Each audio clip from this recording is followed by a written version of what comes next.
Good morning students. How are you all? Hope you all are fine and doing good. Today I am going to start a social science lesson, that is history first chapter sources. So children, first we'll see what is history.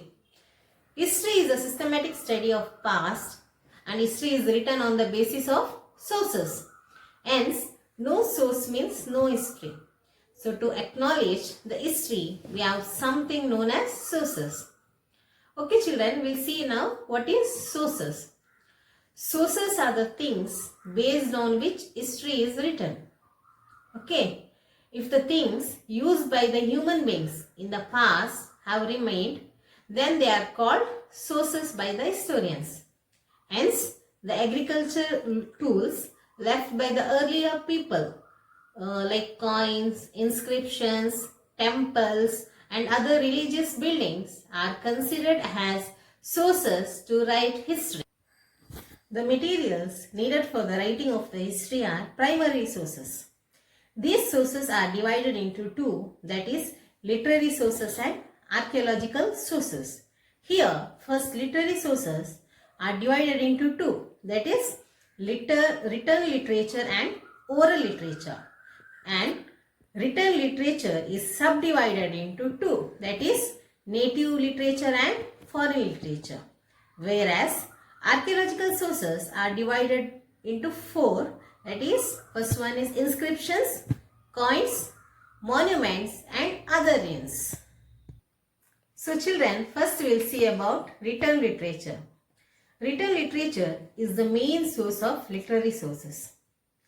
Literature can bring the contemporary social life of the times of the writer alive to us. So children, as I told you before that, written literature is divided into two types, isn't it? One is native literature and foreign literature. First we'll see about the native literature. The literature created by Indians in native languages is known as native literature. What is it? The literature created by Indians in native language is called as native literature. Literary works in Sanskrit, Prakrit language, Kannada, Telugu, Tamil, Marathi, Kashmiri and in many others native languages are the sources. Here you see children, Kautilya's Arthashastra and Vishakadatta's Mudra Rakshasas, Pampa's Vikramarjuna Vijaya and many other such literary works are named as native literature. Children will see about foreign literature. Many foreigners who visited India as travelers, ambassadors, businessmen, officials and missionaries have recorded their observations and experience in their work. These works are considered as foreign literature. For example, Megasthenes Indica, Ptolemy's Geography, Farishta's Tarikhi Farishta, Babur's Suzuki Babri are the important sources. Children, apart from these, there are many other writings also that serve as the sources. Similarly, in foreign literature, due to lack of local knowledge and many misgivings are laid. These are the drawbacks of written literature. Historians have the challenge of ruling history, keeping in mind all the limitations. Okay children, we'll see about oral literature. Oral literature means the folk story, folk songs, folk legends, ballads and others that pass on from one person to another by word of mouth. Since the beginning of the human life, human beings are passing on their experiences in the form of story, songs and ballads only from generation to generation. Yes students, you all have heard many stories from your grandparents, isn't it? There are many ballads on Kumara Rama, the Nayakas of Chitradurga, Tippu Sultan, Sangoli Rayana and others. Legends means the local mythological stories. Every place will have their own legends. There are legends behind the names and places like Bengaluru, Gokarna, Mysuru, etc. Okay children, now we'll see about archaeological sources.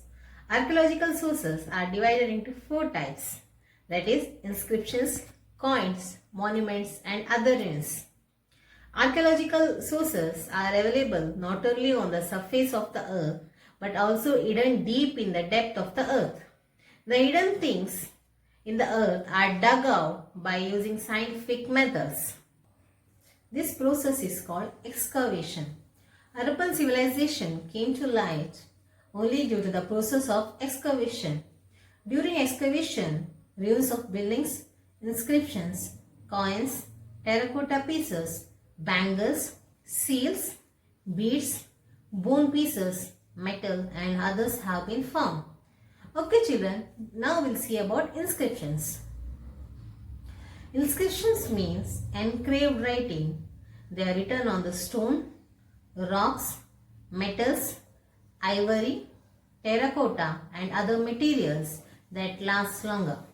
Inscriptions are more reliable as these have a direct relationship with the events. Ashoka's inscriptions are the earliest inscriptions found in India. Most of his inscriptions are in Brahmi script. Their language is Prakrit.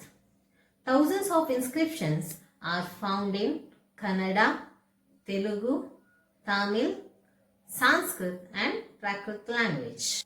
Okay students, now we will see about the coins. Okay, study of coins is known as numismatics. Though the coins are small in shape, they contain many important aspects. They are helpful in understanding the geographical extents of the ruler's kingdom who minted the coins.